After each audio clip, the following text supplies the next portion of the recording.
Thank you very much. Well, it's a pleasure to be here and to share these ideas with you and really help you take your life to the next level, which is what we all want to do, or we wouldn't come out to these kind of events. I'm going to start by sharing with you a number of very important critical ideas. And the first one is this one. There's a friend of mine, his name is Orrin Hudson, and he was the Alabama State chess champion. And he grew up in the ghettos of Birmingham and became a chess champion. Then he was the #1 Cadillac dealer and became a professional speaker. And I was talking to him, we were having lunch together down in New Orleans, and it was at a professional speakers convention, and we were talking about my new book, The Success Principles. It was about to come out, and he said, you know, to me, success is like knowing the combination to a lock. He said, if you know the combination to a lock, it doesn't matter if you're male or female, white or black, Hispanic or Asian, you're 55 or you're 16, your IQ is 150 or your IQ is 93. If you know the combination, the lock has to open. And the problem is, most of us are going through life and we don't know the combination. We maybe have 3 of the 4 numbers we need, but we don't have them all. And so the idea is that what I'm about, what I've spent 30 years of my life doing, was researching what is the combination to the lock, interviewing people at the top of their careers, whether they were athletes, politicians, people in business, etc., and saying, what is this combination? What is the system? And if you know a system always produces a predictable result. You know, if you use my Aunt Betty's apple pie recipe, it always comes out really good if you do what it says, because it's a system that's proven. And so I want to share with you the basics of a system that works. No matter what you're starting out at, wherever you are, it will work for you. And you may remember oilman J. Paul Getty. He was at one time the richest guy in the United States. And he said there are 3 secrets to success. It's very simple. He said, you have to get up early, you have to work hard, and he said, find oil. It's that simple, okay? Now, obviously, it's not that simple. If it were, we'd all just go do that. And so I wrote this book called The Success Principles, and in it there are 64 principles of success. 64. Now, that's a lot. A lot of people go, you know, that's like too much to learn. So what I've done for you today, we're going to cover about 8, 9 of those principles, the core essence, the necessary building blocks that if you do them, they'll take you to the next level. Now, the promise I always make people is threefold. If you do this work and you apply it to your life, and the key is apply it, not just listen to it, but put it into practice. Number 1, you can double your income. And number 2, you can double your time off. And you can create more balance in between your work life and your family life and have a lot more fun. And you can do that in 3 years or less. Now, how many people here, if you could double your income and double your time off in 3 years or less, would be interested in learning how to do that? Okay, good response. We're talking to the right crowd. So basically, how do we do that? And I first of all want to tell you that it is possible, because a lot of times people go, well, how do I know I can really trust you? Well, I've done it in my own life, and I've taught hundreds of thousands of people to do this around the world. Just a couple of quick little stories here. We work with a company called RE/MAX of Indiana. It's a real estate company. And we taught them these principles. And in the first year, 65% of the people doubled their income. By the end of the second year, over 85% of the people had doubled their income. And the company had doubled its total revenues. And went on, many people tripled and quadrupled their income in 2 years or less, okay? In my own life, here's one of my students, Scott Schilling. He said, I took your training and I learned these principles. And literally, he said, I made 22% of my 365-day salary in just 2 days after working with you. Now think about that. That's 1/5 of his yearly income in 2 years. I mean, 2 days rather. Look at my own life. I have a Guinness Book of World Records. I had 7 books appearing on the New York Times bestseller list on the same day. Stephen King was the only guy that had 6 before that, and he had done that book, The Green Mile, and it came out in 6 chapters. No one's ever done that since. Here's a check written to me for $1,130,328.35. It's the first check our publisher had ever written for $1 million. He actually put a smiley face in his signature, if you can look real. He was so happy to have to write that kind of check. And that represented 3 months of book royalties for the first Chicken Soup for the Soul books. And that year, Mark and I both made $6 million, my co-author, and I split a $12 million royalty on that. Now, I share that with you not to impress you about me, but to impress upon you if little Jack Canfield, who grew up in Wheeling, West Virginia, and who graduated from the half of the class that made the top half possible, can do this, then literally anybody can do it. It's not about brain power. It's about knowing the principles. Gravity always works. If I drop this, it always falls. It's never floated. Never had that happen in my life. And so if you know the principles, you can use them. Like we can make water flow downhill. All the drainage systems in your house take advantage of that. Gravity works. So what are the principles, again, that work for us? Now, Jim Rohn says you can't hire other people to do your push-ups for you. I love that quote. I can't hire, what's your name? I can't hire Robin to go to the gym and work out for me and have my muscles get more toned. I can't hire you to meditate for me and I'm going to get a higher consciousness. I can't hire you to do my planning for me at night so my day is more organized the next day. All the things I'm going to teach you are things that you have to do. There are things that no one else can do for you. There are things. You can delegate certain things in your life, but not your health care, not your meditation, not your exercise, not these principles and strategies that we're going to be learning here today. So the first principle, building on that, says you must take 100% responsibility for your life and your results. And what that means is you have to give up all blaming, all complaining, all excuse making, all looking out at the world and saying, well, if the world were different, then I would be better off. Right now, we're all upset about the Chinese and the Indians are using more oil, which is sending the oil prices up, and we wish that wasn't happening. Some of you may love the president we have, some of you may not. We go through all these things where we say, if it wasn't for that, if it wasn't for the war, if it wasn't for him, if it wasn't for her, if it wasn't for the economy, then my life would be working perfectly. But there's a little formula I learned that's very, very powerful, and it really is the basis of everything I teach. It says E plus R equals O. And what that stands for are the events in your life, you have a response to them, and that creates outcomes. And everything in your life that you experience, whether you love it or you complain about it, is an outcome of how you've responded to earlier events. For example, if I put $200 in front of you and you go out and party with it, a month later your net worth hasn't increased. But if I put that $200 in front of you, that's the event, your response is you invested, and then a year later, maybe it went up to $250. So now your net worth went up. Same event, different responses. What's your name? Valerie. Let's say I say to Valerie, of all the people I've ever met, Valerie, you have to be the biggest idiot I've ever met in my life. Now, how many people think that would raise her self-esteem? No hands go up. How many people think that make her self-esteem go down a little bit? Yeah. See, everyone that just raised your hand was not listening to the lecture called E plus R equals O. It's not what Jack says to Valerie. It's what Valerie says to Valerie when Jack stops talking. She might have said, oh my God, the man's only known me a few minutes. How'd he figure it out so fast? Right? Her self-esteem would go down. Or she might say, Canfield has only known me for a few minutes. He can't really know what I'm like. I'm sitting in the front row. People that sit in the front row are really willing to participate. I've got a good ego structure. You see me smiling at my jokes. Beside him, one of the more attractive women in the room probably can't keep his eyes off me anyway.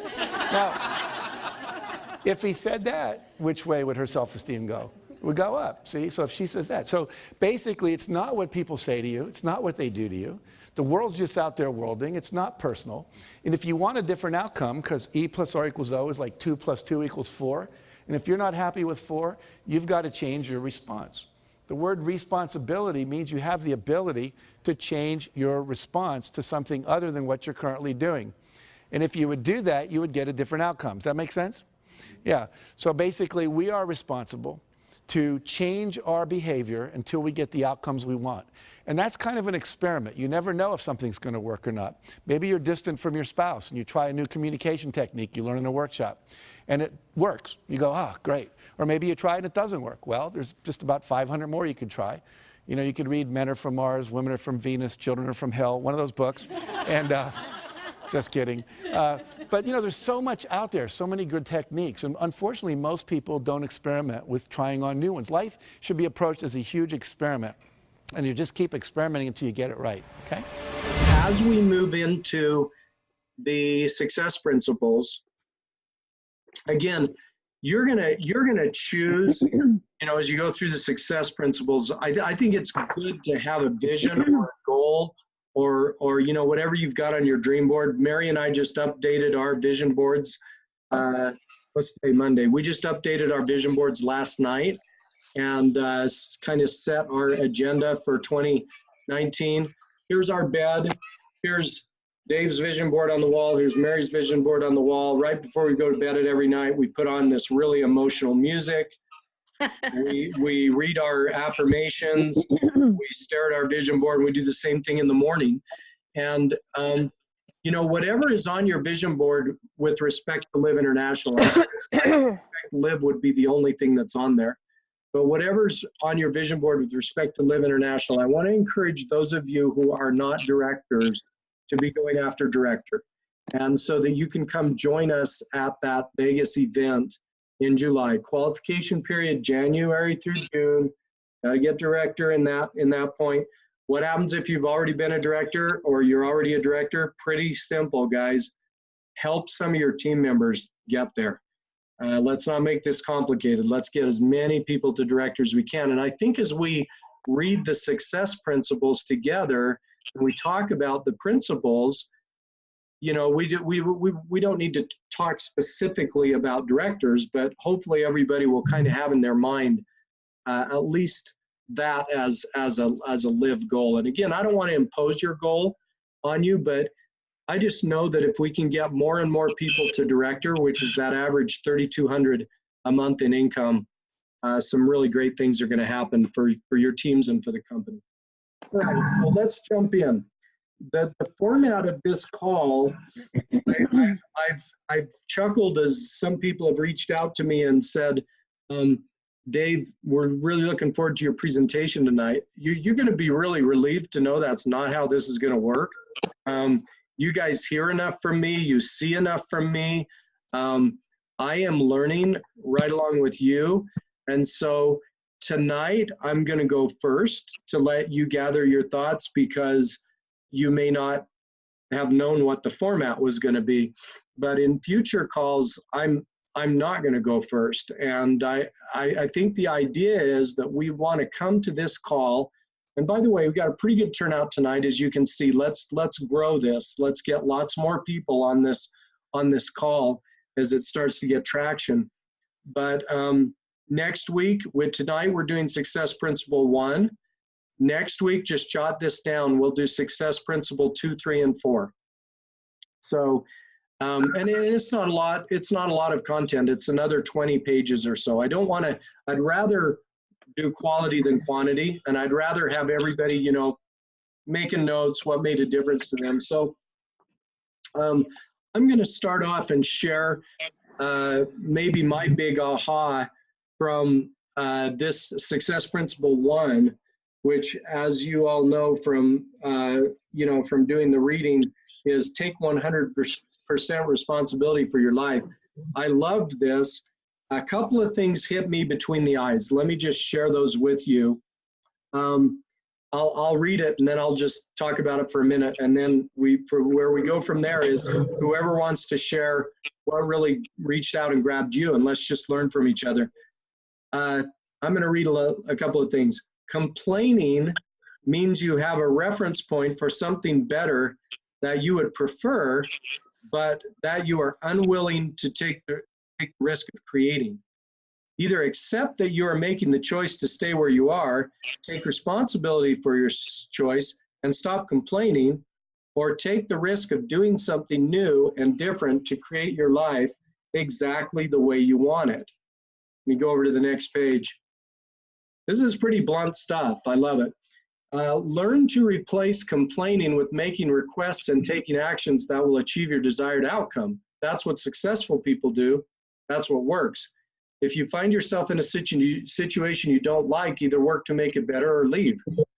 Do something to change it or get the heck out. Agree to work on the relationship or get a divorce. Work to improve working conditions or find a new job. Either way, you'll get a change. As the old adage says, don't just sit there and complain, do something. And remember, it's up to you to make the change. Do something different. The world doesn't owe you anything.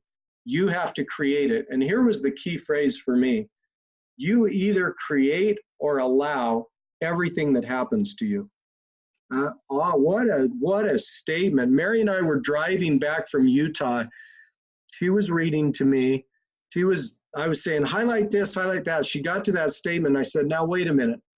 He's taking the premise that we only complain about things that we can change. And I looked at her and I said, wait a minute. People in Idaho Falls always complain about the weather, and they can't do anything about the weather. And my sweetheart, who is so much wiser than me, looked across the car at me and she said, "Oh yeah, they can move." Mhm. And it was just like boom, you know, it was this idea of 100% responsibility of this whole idea. You either create or allow everything that happens to you. So, you know what? If I don't like the fact that every year it's like this outside, I need to go somewhere else. And I actually do like it, but she doesn't like it as much. So we have these conversations back and forth. But anyway, that principle really hit me. I loved it. One of the things I've written down to try to do in my life this year is, if I find myself complaining about something, I'm going to pause and I'm going to say, wait, I'm either allowing it or I need to change it. And that's going to hopefully help me not be complaining, but taking more proactive action on that. So that's my 2 bits worth for tonight. We got another 20 minutes, and I want to hear what reached out and grabbed you as you made it through success principle number 1. So I want us to get real comfortable as a group, just sharing. There's no right or wrong. We're all going to learn from each other. So who'd like to take the mic next? I'd love to. Moana, jump in. Aloha, Moana everybody. has actually been interviewed by Jack Canfield, by the way. It's the coolest thing. You know, it's all fun and facades, guys, but I'm just grateful for you, Dave, and it's good to see everybody. Can you guys hear me okay? Yes, ma'am. Okay, excellent. Perfect. You know, this first chapter was hilarious because I really needed a restart in some areas, and I'm not a complainer, but that whole section was very powerful. But the one that I'd like to kind of focus on is we get stuck in our conditioned responses. We are a bundle of conditioned reflexes that operate outside of our control. You have to regain control of your thoughts, your images, your dreams and daydreams, and your behavior. Everything you think, say, and do needs to become intentional and aligned with your purpose, your values, and your goals. And, you know, my extra 1 cent on that is, I feel rejuvenated by you, Dave, and this last 7 months of real clarity and where we can go to get our things. What I say to everybody and what I'm doing now is learn what we have. I mean, I'm like tripping out on the technology of this and being able to see all the units and where all the PDFs are, and I can fly things to people and get it there to them. And so, you know, my alignment is to really do those daily habits, Dave, and everybody, is to really spend 1 or 2 hours, 3 hours really reaching out, following up, communicating to people, get them the information, teach my new people how to use the systems, and get aligned and have some fun with the purpose. Because, you know, my purpose after 10 years is as strong as ever, to be very, you know, to help and serve others. I mean, it still blows my mind that sometimes I know I got to keep changing my energy to have no expectation of people, you know, just jumping on and being so enthused like I am. I'm like, what? You're not, you don't see it? So, you know, that's my alignment that I course correct every single day when I'm out there. And it's not about me. It's always about them. And it's always how I can serve. And I'm excited to help some, you know, my teammates get to directors. You know, it's time that, you know, there's 50 of us, you know, and Yeah. anyway, so I'm so grateful for this opportunity. I know for a fact that I work on every single day, getting my 100%, you know, taking responsibility for everything that I create. And that's not been easy, but it's a practice. And I'm just grateful to be here. Thanks for letting me share, and looking forward to hearing more. Awesome. Thank you, Amon. Love you all. It just kind of feels to me like it's Liv's time to soar. It really does. And you know, I've only been here since March, but what I recognize is that there's all these people out there who are ready to soar. And it's like you said, Moana, we're gonna have hundreds of directors. but I'm just so excited to see who's going to step forward, because they're just going to blossom. There's just so many quality people in this field organization, and so and on this call, and so awesome. Who's next? Jump in. Who's up? Good. Oops, I don't want to jump in on somebody. Can you guys hear me okay? Yeah. Go ahead, Hi, Jolene. everybody. Gosh, it's great to see everybody's faces, and Happy New Year to everyone. I'm so excited when the Jack Canfield book popped up. I've read this book before. I didn't get all the way through it. I'll be honest with you. I attended one of Jack's seminars, and he's a powerful person, and he can shift you. And I think there's a lot here to learn. Personally, for myself, what I took from this first chapter was he's kind of giving you that slap across the face. It's that moment where it's like, okay, just get over yourself. You've created what you're into. And because a lot of people will seek these kind of books because they don't like the life that they're living right now. And when Moana talks about serving people, she and I are of the same thought. We want to be the solution. So we seek people to help so that we can be a solution. And I feel like this book you wouldn't be reading it unless you weren't happy with the function in your life. So what this did for me is it took me to task about the complaining piece. I don't complain to people. I don't verbalize my complaints, but boy, do I think about stuff. Yeah. I'm thinking like, oh, why is that way? And why can't I overcome this? Or so I self-talk complaints, and then I self-talk complaints about other things. And I like that this kind of made me pause and think about that. And so today I was very conscious about the times that I was complaining internally. And I caught myself a couple times. And it was so awesome to create a little bit of a shift, and think, no, forgive yourself for that. That's okay. Just get back on task. This morning, I didn't get up at 6 a.m. to go work out at 7 a.m. Hello, I'm the one who's teaching people to get their goals going, and I couldn't get out of bed. So I got over myself, and I still went to the gym. I just cut my time in half, and then I had something come up, and I didn't get in the office as quick as I wanted to. Self-talking negative again. But I got over it. I got in, and instead of doing the things I was going to do, I kind of pushed those to the side so that I could do that really important task, which was try to find 2 people to have a conversation with today. So I'm really trying to create positive moments so that when I walk out of the office, I felt good about what I did there. And so I'm so thankful that this book kind of created that for me. So that's what I'm getting out of it, is just this more purposed awareness inside myself. Awesome. So that I can serve others. Awesome. Thank you, Jolene. Isn't it awesome? Isn't it empowering that when we take responsibility for the things that have happened in the past, when we take responsibility for where we are, all of a sudden it's kind of okay. You can just say, okay, that's all right, because now I'm going to reinvent that. I'm going to do something different from this point forward. But until you come to that point, you kind of are, it clings on to you, kind of. It's kind of interesting. So great points. Okay, who's up next? Can I jump in? Yes, you bet. It's interesting. We teach this in hypnotherapy. You have to be 100% responsible for everything in your life in order to clean up your subconscious. But what's more interesting is that it's when you, like Jolene's talking about, when you catch yourself doing things, I find it's about the art of allowing, because when you take responsibility for you, what someone's complaining to you about is about their problems. It's not about you. And the hard thing is not to take things personally.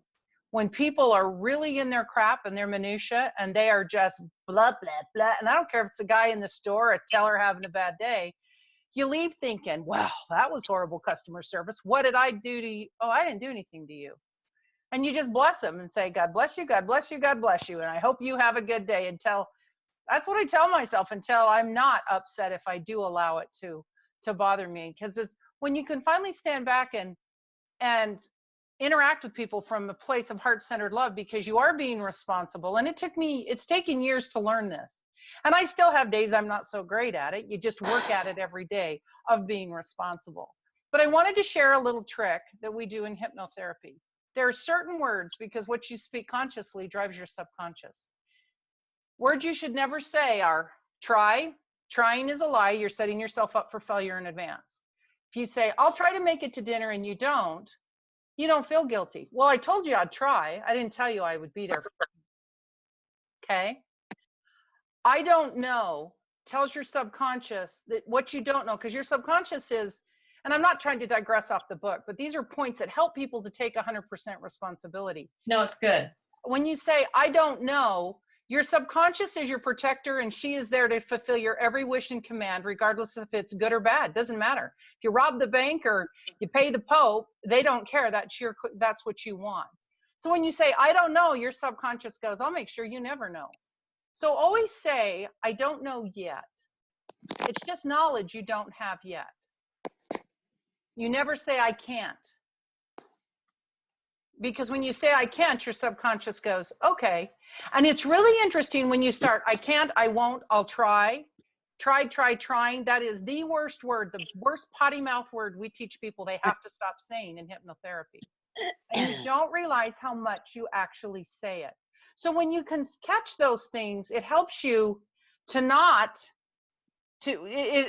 in your responsibility of being responsible for you, you watch other people from kind of a distance, and you don't take it personal, and you allow them to be who they are.